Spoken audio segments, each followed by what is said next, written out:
नमस्कार, आओ मिलकर सीखे चैनल पर आपका हार्दिक स्वागत है। इस वीडियो में मैं लेकर आया हूँ कक्षा 6 भौतिक विज्ञान की दैनिक और वार्षिक पाठ योजना, जिसमें प्रकरण लिया है दर्पण। इसमें शिक्षण बिंदु है समतल दर्पण से परावर्तन, गोलीय दर्पण और गोलीय दर्पण से बनने वाले प्रतिबिंब।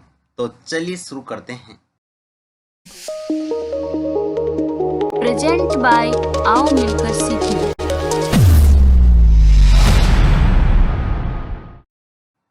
सर्वप्रथम लिखेंगे विद्यालय का नाम, जहां पर आप ये लेसन प्रस्तुत करेंगे। कक्षा 6 विषय भौतिक विज्ञान प्रकरण दर्पण। यहाँ पर दिनांक, कालांश और समयावधि 30 मिनट। फिर टेबल बना करके लिखेंगे, एक तरफ प्राप्य उद्देश्य, दूसरी तरफ अपेक्षित व्यवहारगत परिवर्तन। प्राप्य उद्देश्य में पहला लिखेंगे ज्ञानात्मक। इसमें लिखना है छात्र दर्पण का प्रत्यय स्मरण कर सकेंगे, छात्र दर्पण का प्रत्याभिज्ञान कर सकेंगे। अवबोध, छात्र दर्पण की व्याख्या कर सकेंगे, छात्र दर्पण को समझ सकेंगे। ज्ञानोपयोग, छात्र दर्पण से संबंधित ज्ञान का प्रयोग उच्च अध्ययन में कर सकेंगे, छात्र दर्पण से प्राप्त ज्ञान का दैनिक जीवन की नवीन परिस्थितियों में उपयोग कर सकेंगे। कौशल, छात्र दर्पण की जानकारी प्राप्त कर सकेंगे, छात्र दर्पण का चित्र बना सकेंगे। अभिरुचि, छात्र दर्पण के बारे में जानने में रुचि ले सकेंगे, छात्र दर्पण के संबंध में विचार विमर्श करने में रुचि ले सकेंगे। फिर है अभिवृत्ति, जिसमें लिखेंगे छात्र दर्पण के विषय में सकारात्मक दृष्टिकोण उत्पन्न कर सकेंगे। शिक्षण सहायक सामग्री, लपेट फलक, चौक, डस्टर, संकेतक एवं समस्त उपयोगी शिक्षण सहायक सामग्री। पूर्व ज्ञान, छात्र दर्पण के विषय में सामान्य जानकारी रखते हैं। फिर है प्रस्तावना प्रश्न, जिसमें टेबल बना करके लिखेंगे एक तरफ छात्राध्यापक क्रियाएं, दूसरी तरफ छात्र क्रियाएं। अगर आप छात्राध्यापिका हैं तो जहां पर भी छात्राध्यापक लिखा है उसकी जगह आप छात्राध्यापिका लिखेंगे। इसमें फर्स्ट क्वेश्चन, किसी एक दैनिक उपयोग में आने वाली चमकीली वस्तु का नाम बताइए। समतल दर्पण। समतल दर्पण पर प्रकाश गिरने पर क्या होता है? दिशा परिवर्तित हो जाती है। दर्पण द्वारा प्रकाश की दिशा में परिवर्तन होना क्या कहलाता है? प्रकाश का परावर्तन। प्रकाश का परावर्तन दर्पण में किस प्रकार होता है? संभावित उत्तर। और यहाँ पर उद्देश्य कथन में लिखेंगे, आज हम दर्पण का विस्तार पूर्वक अध्ययन करेंगे। फिर है प्रस्तुतिकरण, जिसमें टेबल बना करके लिखेंगे शिक्षण बिंदु, छात्राध्यापक क्रियाएं, छात्र क्रियाएं, विधि प्रविधि और श्यामपट सार।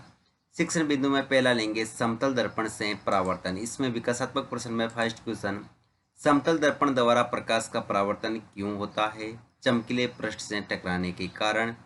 प्रकाश की किरण चमकीले पृष्ठ से टकराकर कहाँ जाती है? पुनः उसी माध्यम में लौट जाती है। समतल दर्पण द्वारा किस प्रकार का प्रतिबिंब बनता है? संभावित उत्तर। और यहाँ पर विधि प्रविधि में प्रश्नोत्तर प्रविधि। फिर छात्राध्यापक कथन, जिसमें लिखेंगे समतल दर्पण से प्रकाश के परावर्तन द्वारा प्रतिबिंब सीधा व वस्तु के बराबर होता है। प्रतिबिंब दर्पण के पीछे उतनी ही दूरी पर बनता है जितनी की दर्पण से बिंब वस्तु की दूरी होती है। समतल दर्पण का कोई पृष्ठ वक्रित नहीं होता है। वे प्रतिबिंब जिन्हें पर्दे पर प्राप्त किया जा सकता है, जो वास्तविक होते हैं, उन्हें वास्तविक प्रतिबिंब कहते हैं।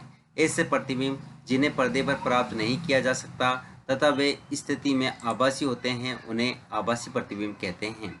यहाँ विद्यार्थी क्रिया में लिखेंगे, विद्यार्थी ध्यानपूर्वक सुनेंगे तथा मुख्य बिंदुओं को अपने अभ्यास पुस्तिका में लिखेंगे। विधि में व्याख्यान विधि और श्यामपट सार में समतल दर्पण में सदैव वस्तु के बराबर सीधा व आभासी प्रतिबिंब बनता है। समतल दर्पण में दायां भाग बायां दिखाई देता है तथा बायां भाग दायां दिखाई देता है। इस घटना को पार्श्व परिवर्तन कहते हैं। फिर है बोध प्रश्न, इसमें फर्स्ट क्वेश्चन, समतल दर्पण द्वारा बनने वाला प्रतिबिंब कैसा होता है? आभासी व सीधा। दायां भाग बायां किस दर्पण में दिखाई देता है? समतल दर्पण में। विधि प्रविधि में प्रश्नोत्तर प्रविधि। अगला शिक्षण बिंदु है गोलीय दर्पण, जिसमें विकासात्मक प्रश्न में फर्स्ट क्वेश्चन, चमकदार चम्मच के वक्र धरातल में अपना चेहरा देखने पर कैसा प्रतिबिंब दिखाई देता है? छोटा। छोटा प्रतिबिंब चम्मच के किस भाग पर दिखाई देता है? अंदर दर्शे हुए भाग पर। चम्मच किस दर्पण के तुल्य हैं? संभावित उत्तर। विधि प्रविधि में प्रश्नोत्तर प्रविधि। फिर है छात्राध्यापक कथन, जिसमें लिखेंगे ऐसे दर्पण जिनका परावर्तक पृष्ठ गोलीय हैं, गोलीय दर्पण कहलाते हैं। गोलीय दर्पण दो प्रकार के होते हैं, अवतल दर्पण या अभिसारी दर्पण, उत्तल दर्पण या अपसारी दर्पण। जिस गोलीय दर्पण का बाहर की ओर वक्रित पृष्ठ परावर्तक के रूप में कार्य करता है उसे उत्तल दर्पण कहते हैं। वह गोलीय दर्पण जिसका अंदर की ओर वक्रित पृष्ठ परावर्तक के रूप में कार्य करता है अवतल दर्पण कहलाता है। यहाँ विद्यार्थी क्रिया में विद्यार्थी ध्यानपूर्वक सुनेंगे तथा मुख्य बिंदुओं को अपनी अभ्यास पुस्तिका में लिखेंगे। विधि में वाक्यान विधि और श्यामपट सार में लिखेंगे। गोलीय दर्पण में जिस दर्पण को परावर्तक पृष्ठ बाहर की ओर वक्रित होता है उसे उत्तल दर्पण कहते हैं। अवतल दर्पण में परावर्तक पृष्ठ अंदर की ओर वक्रित होता है। फिर है बोध प्रश्न, इसमें फर्स्ट क्वेश्चन, अवतल दर्पण को और किस नाम से जाना जाता है? अभिसारी दर्पण। उत्तल दर्पण का परावर्तक पृष्ठ कहाँ वक्रित होता है? बाहर की ओर। विधि प्रविधि में प्रश्नोत्तर पर विधि।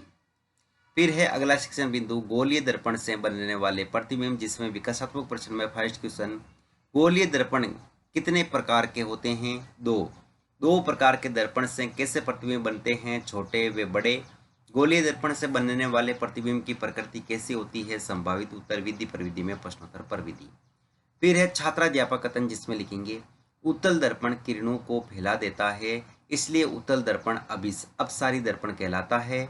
अवतल दर्पण किरणों को एक जगह केंद्रित करता है, अतः अभिसारी दर्पण कहलाता है। उत्तल दर्पण में सदैव वस्तु से छोटा सीधा व आभासी प्रतिबिंब बनता है।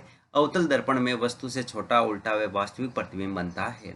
यहाँ विद्यार्थी क्रिया में लिखेंगे, विद्यार्थी ध्यानपूर्वक सुनेंगे तथा मुख्य बिंदुओं को अपनी अभ्यास पुस्तिका में लिखेंगे। विधि में वाक्यान विधि और श्यामपट सार में लिखेंगे।